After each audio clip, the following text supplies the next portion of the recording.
բանակի այսօրվա ղեկավարությունը, զինված ուժերի հրամանատարական կազմը եւ նաեւ մեր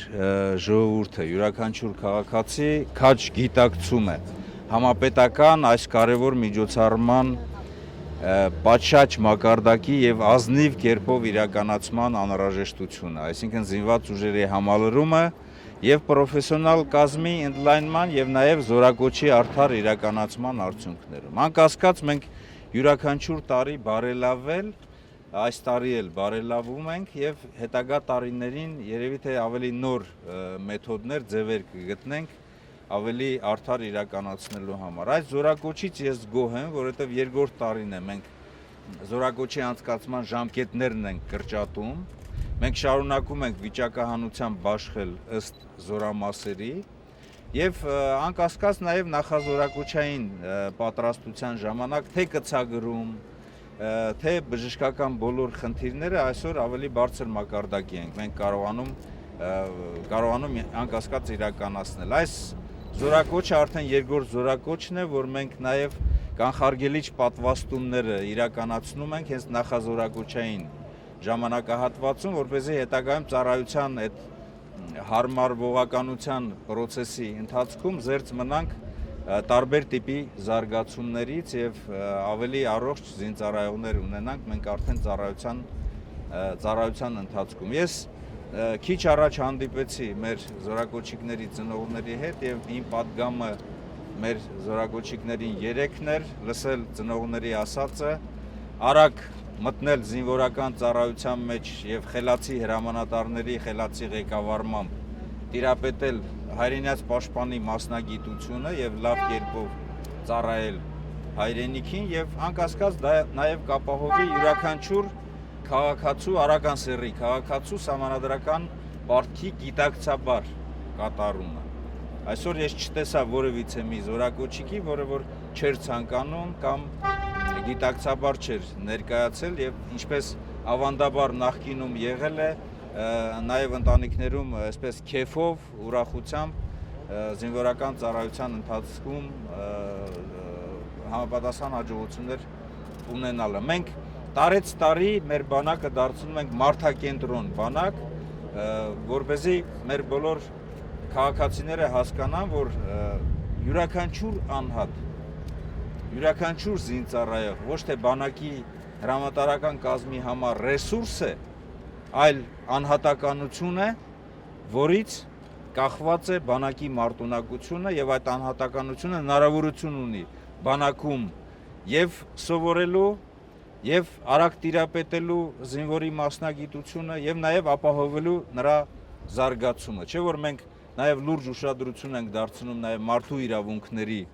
համակարգի ձևավորմանը զինված ուժերում եւ նաեւ վերջին փուլում հնարավորություններ ենք ստեղծում, որպեսզի յուրաքանչյուրը նախապատրաստվի զորացրվելուց հետո իր ուժերը փորձի տարբեր աշխատանքներում կամ տարբեր ուսումնական հաստատություններում ընդունվել կամ շարունակել իր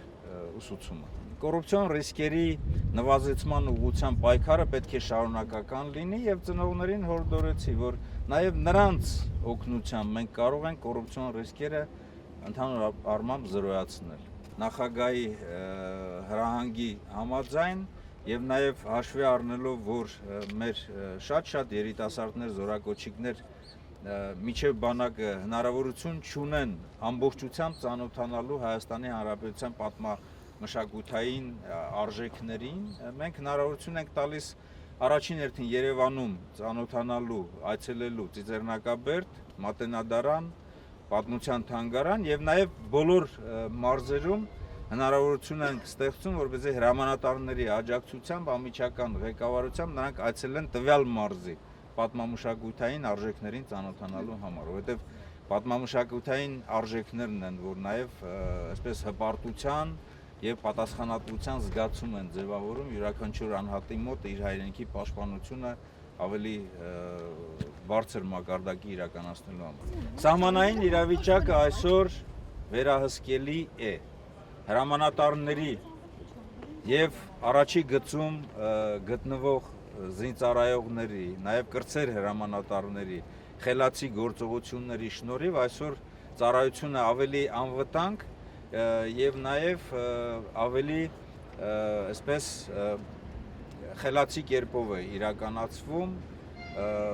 Ես նկատի ունեմ շփման գծում մեր զինծառայողները հաստատակամ են, ունեն բարձր մարտական ոգի, որքան էլ այս մեկընդմերթ կրակոցներ են լինում, այդ կրակոցները եթե նշանացուցված են, ապա համարժեք պատասխանը ստանում են, եթե անկանոն են, իհարկե պատասխան չի տրվում եւ միաժամանակ նաեւ համապատասխան գործողություններով, մարտական հաշվարկների, մարտական խնդիրների իրականացման, այսպես պատրաստակամության շնորհիվ այդ զսպան մեխանիզմները այսօր ստեղծված են, որպեսզի ամեն ինչ անենք հրադադարի ռեժիմը պահպանվի։ Պարոն նախարար, դուք որպես պաշտպանական գերատեսչության ղեկավար կարող եք ասել ինչ տեսակի զինատեսակների մասին է խոսքը գնում, ռուսական $200 միլիոն վարկի բանակային գումար պետք է եւ ինչը դուք կնախընտրեիք պաշտպանական հաշվետվական։ Ուրեմն ես պետք է ասեմ հետեւյալը, որ այդ խնդիրը արծարծվել է տարբեր տիպի միջազգային հանդիպումների ժամանակ, քննարկվել է ազգային ժողովում, հավանություն է տրվել եւ նաեւ համապատասխան համագործակցության շնորհիվ է, որ Հայաստանի Հանրապետության ռազմաքաղաքական ղեկավարությունը Ռուսաստանի Դաշնության ղեկավարության հետ հասել է այդ պայմանավորվածության։ Զինատեսակները արդեն իսկ ընտրված է եւ նաեւ ճշգրտումներ կատարվում են, նրանք ժամանակակից են, ավելի շատ պաշտպանողական են եւ նաեւ կանխարգելի չեն եւ դրանք հիմք են ստեղծելու զսպման մեխանիզմների ձևավորման համար։ Եթե գաղտնի չէ, մինչեւ երբ կլինի այս զինատեսակները Հայաստանում։ Գոյություն ունի ժամանակացույց, որը որ պետք է Ռուսաստանի Դաշնության համապատասխան ձեռնարկություններում դրանք պատրաստվեն եւ նաեւ ըստ ժամանակացույցի ներմուծվեն Հայաստանի Հանրապետություն։ Կան զինատեսակներ, որոնք որ արդեն իսկ պատրաստ են։